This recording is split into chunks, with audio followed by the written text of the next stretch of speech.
Buenas noches, amadas hermanas. Hoy vamos a continuar con nuestro tema llamada a instruir. El proverbio que invita a la autora a meditar es: abre su boca con sabiduría y hay enseñanza de bondad en su lengua. Proverbios 31:26. Vamos a orar. Señor, te damos gracias por esta oportunidad que nos das nuevamente de abrir tu palabra, de meditar en las cosas que tú quieres que recordemos. Sabemos que somos personas que continuamente olvidamos. Acabamos de hacer algo y ya se nos olvidó. Eh, por tanto, Señor, te rogamos que en tu misericordia nos permitas que nuestra mente esté preparada, nuestro corazón esté preparado y que lo que tú tengas para nosotras, Señor, pueda ser mella en nuestra vida. Te damos gracias en Cristo Jesús. Amén. Bueno, quedamos en comenzando el tema de cuenta tu historia. Voy a leer un poco sobre el libro y luego vamos a comentar al respecto. El versículo que sigue es un clásico por excelencia cuando se piensa en la instrucción. Enseña al niño el camino en que debe andar y aun cuando sea viejo no se apartará de él. Proverbios 22:6. Es uno de esos pasajes que memorizamos y que atesoramos como madres e instructoras. Y aunque no puedo adentrarme ahora en el tema, cabe decir que no se trata de una promesa. Nuevamente, los proverbios no son promesas, los proverbios son consejos, gotas de sabiduría. Pero de cualquier modo, el versículo nos enseña la importancia de instruir. Así que me puse a buscar el significado original de la palabra traducida al español como enseña, y esto fue lo que encontré. Kanak: entrenar, dedicar, iniciar, educar para consagrar o dedicar. Y dice la autora, ¡qué increíble! Instruimos, educamos para consagrar o dedicar.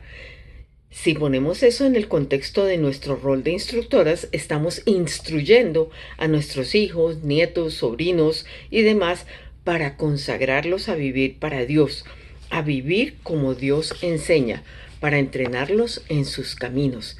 ¡Qué gran responsabilidad y privilegio! Ahora bien, la instrucción debe tener como centro y base la palabra de Dios. Eso ya lo habíamos establecido. No obstante, las experiencias que hemos vivido nos sirven para compartir con otros lo aprendido para instruirles. Tu historia puede beneficiar a alguien, desde tus hijos hasta un vecino.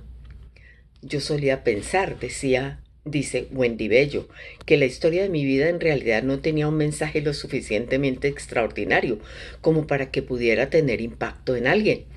Siempre creemos que solo los testimonios de película son los verdaderamente impactantes. Sin embargo, un día, a través de otro testimonio, Dios me mostró que todas tenemos una historia que contar, de la cual alguien puede aprender, recordando siempre que no se trata de mí, sino de Él. Al final, no es mi historia, sino su historia.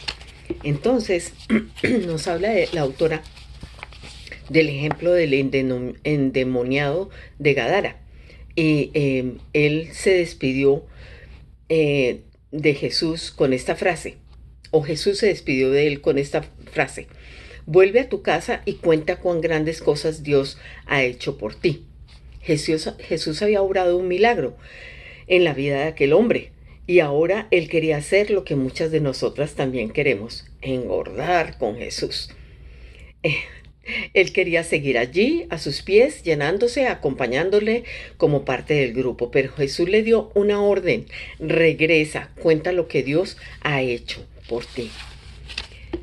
Entonces, estaba precisamente contestando a dos de los presos que me llegaron esta semana para contestar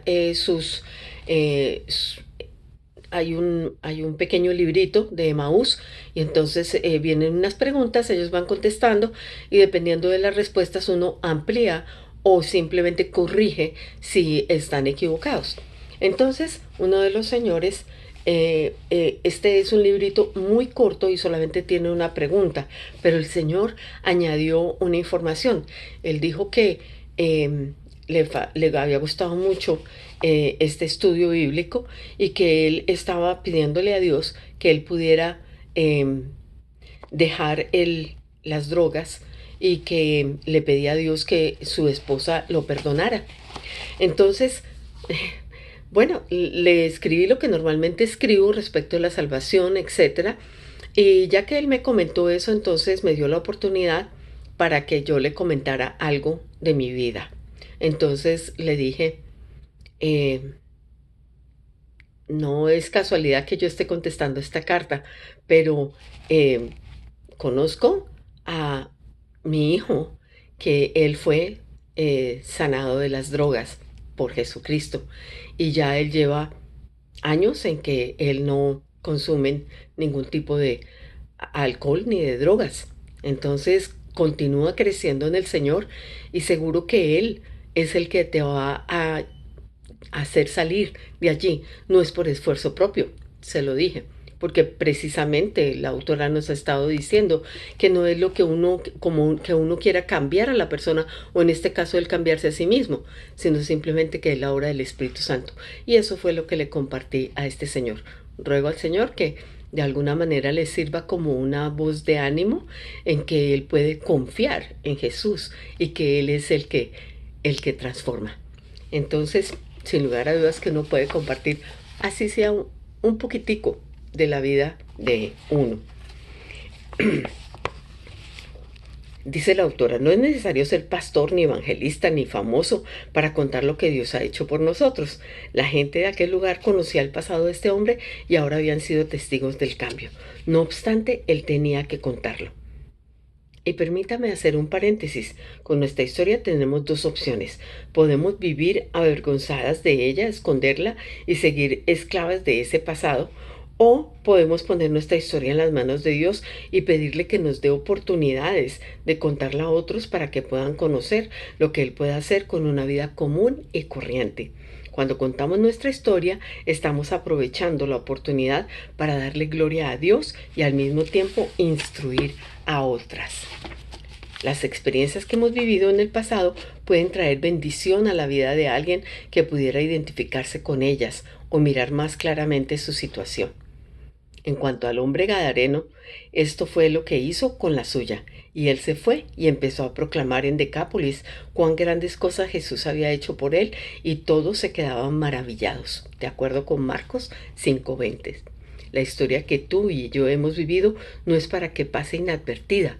Entre otras cosas, Dios tiene la intención de que la compartamos y con ella impactemos para su gloria la vida de aquellos con quienes nos relacionamos. Tu historia puede inspirar a una joven, puede cambiar el futuro de alguien con quien trabajas, puede marcar la diferencia en una vida como ninguna otra cosa. Y precisamente en la última página, en donde está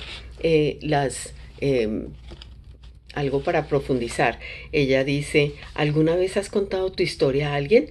Piensa en lo que Dios ha hecho contigo y pídele que te dé una oportunidad inmediata de contarlo y así instruir también.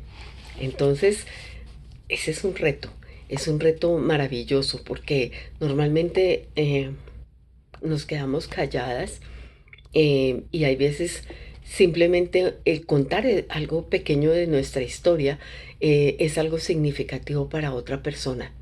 Eh, Recuerdo, para ampliar esto, recuerdo cuando tomé la decisión o tomamos la decisión con Héctor de que yo dejara de trabajar. Fue por el testimonio de una mujer que nos fuimos a un retiro de parejas allá en Colombia. Y entonces esta mujer estaba contando su historia de que ella era profesora y que su esposo era un carnicero.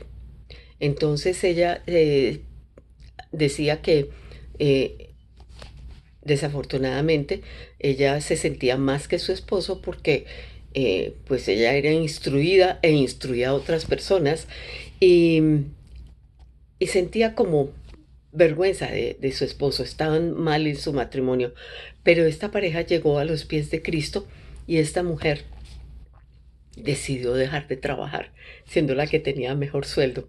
Y esta mujer eh, cuenta que su esposo, Dios lo bendijo grandemente y se convirtieron en una pareja ejemplo. Y pues fue cuando yo tomé la decisión, hablamos con Héctor después de este encuentro de parejas y estuvimos charlando y charlando y rogándole al Señor porque teníamos mucho temor de tomar esa decisión y Dios nos ayudó a que tomáramos la decisión por la cual tomé 10 años que no trabajé, en donde nació Ana María y Héctor era el único proveedor de la casa. Entonces, los testimonios, sin lugar a dudas, actúan. Ellos obran en las personas, porque la gloria no es de uno, sino lo que hizo Dios, y la gloria es de Él. No solo el qué, sino también el cómo. El versículo que se citó al principio, Proverbios 31:26, lo voy a volver a leer, dice, abre su boca con sabiduría y hay enseñanza de bondad en su lengua.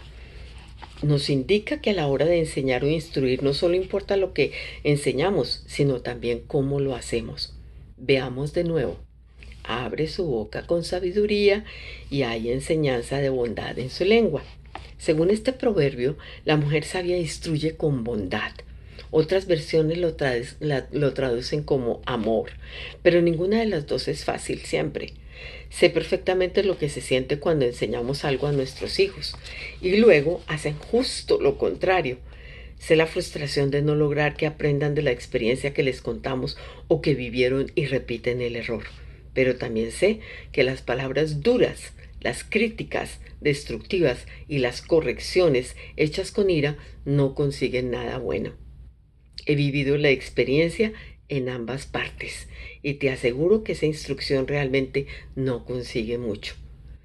Miedo tal vez, pero enseñanza piadosa en los caminos del Señor no. Y pues nuevamente, hablando de mi testimonio, eh, como sabemos, las que estamos en nuestro estudio bíblico, hemos estado estudiando las emociones continuamente en los diferentes temas que vemos y hablamos de las emociones de las mujeres y una de las emociones que sin lugar a dudas para mí es un área para siempre pedirle al Señor que continúe transformándome es el área de la ira, del enojo, de la impaciencia. Entonces, sin lugar a dudas que mucha de esa impaciencia y de ese enojo, en ocasiones los niños me recuerdan cómo yo no trataba con bondad, los trataba con bondad, inclusive cuando los estaba instruyendo, diciéndoles algún versículo, porque habrían hecho algo que no debían, o cuando les tenía que dar vara. Entonces, el enojo no lleva a nada.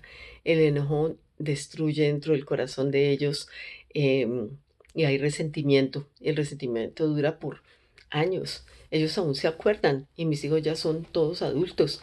Entonces, oremos unas por otras, todas aquellas que tenemos esta área de dificultad y también la ha tenido la autora de enojo en lugar de bondad cuando estamos tratando de instruir y de corregir a nuestros hijos o a nuestros nietos, que serían los siguientes, en este caso para mí, Alia. Entonces, les pido que oren por mí, así como todas oramos unas por otras, que el Señor me continúe transformando en esta área para que en verdad lo que le enseñemos, lo que instruyamos a cualquier persona que sea un familiar mío o no familiar, que en verdad sea en bondad y en amor. Em, ¿Cómo lo hace la mujer sabia? Con amor. Si estamos enojadas, esperamos para enseñar, porque de hacerlo lo haremos con ira. Busquemos oportunidades idóneas. La instrucción en medio del enojo o de una discusión logra muy poco o nada. Dice ella, a veces me frustro cuando uno de mis hijos no sale bien en un examen por un descuido, sobre todo porque los conozco y sé que pueden dar o no en cuanto a su rendimiento académico. También me sucede cuando dejan algo fuera de lugar, que luego me hace perder el tiempo a los demás o simplemente contribuye para el desorden. Más de una vez me ha pasado que cuando en medio de esta frustración trato de enseñarles algo, No lo consigo. ¿Por qué? Porque dicha frustración transpira en mis palabras. Ellos se sienten mal, su entendimiento se bloquea y nos quedamos atascados. Sin embargo, cuando con amor y paciencia me siento con ellos, conversamos, analizamos lo sucedido, todo cambia. Recordemos aquí lo que hablamos antes sobre las palabras. Y quiero volver allá a esto de las palabras porque me impactó que acabamos de verlo, no hace nada. Em, este fue el gran capítulo 3 cuando de hablar se trata, y vamos en el 6 o en el 7, en el 7. Las palabras son como el agua. Una vez derramada, no podemos recogerla toda. Entonces, nuestra palabra hiere, hiere a nuestros hijos y pues rogamos al Señor que ahora que nuestros hijos son adultos, los míos, que el Señor ponga paz en su corazón respecto de todas estas malas enseñanzas que desafortunadamente les di. Entonces, mujer, tenemos la responsabilidad de instruir, pero hagámoslo de manera sabia, con sistematicidad, sin cansarnos y por sobre todas las cosas con bondad y amor. Es bueno que hagamos memoria otra vez de las palabras del apóstol Pablo, sino que hablando la verdad en amor, crezcamos en todos los aspectos en aquel que es la cabeza, es decir, Cristo. Y la oración está muy bella, pero yo me quiero enfocar en lo que hicimos la semana pasada con la oración. Y estoy haciendo, ya les envié un pequeño mensaje en donde les pedía que corrigieran los nombres de los hijos. No incluí los nietos, aunque así lo hicimos en la oración, pero voy a darles una repasadita rápida de las mujeres que tengo acá con sus hijos: Ana Ramos, Oscar, Claudia, Reggie, Nelson y Leonardo, Celia Suárez, Norma, Laura, Sally, Juliana, Claudia, Abraham y Mariela, Delia Ramales, eh, eh, Gudelia, diría yo, que ha venido ocasionalmente a los estudios, Jessie, Ana, Delia, Adamaris y Jaime, Dina, Laura y Carla, Marlene, Kevin y Melissa, Modesta, Vanessa, Celia y Samuel, Noemí, Jennifer, Kimberly y Emily, Rosario, Sergio, Kevin, Camila, Vanessa, Kaylee, Ezequiel, Daniel, Eugenia, Jimena, Valentina, Daniela, Marta Reyes, que también ha venido ocasionalmente, Olivia y Arturo. Marisol, que también de vez en cuando viene, Carlos Eduardo, Antulio, Carlos Javier y Carlos Alberto. Y no se nos olvide orar por Stephanie, que no ha regresado, pero ya tiene a su precioso hijo Emilio. Entonces, oremos unas por otras, oremos por los hijos de cada una de estas hermanas y obviamente faltan varias que no asisten al estudio.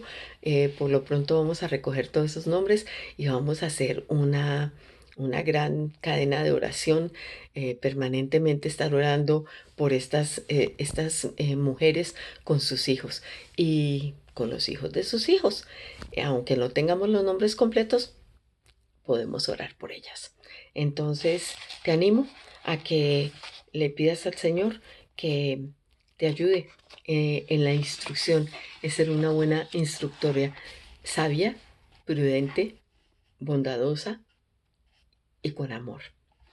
Que Dios te bendiga.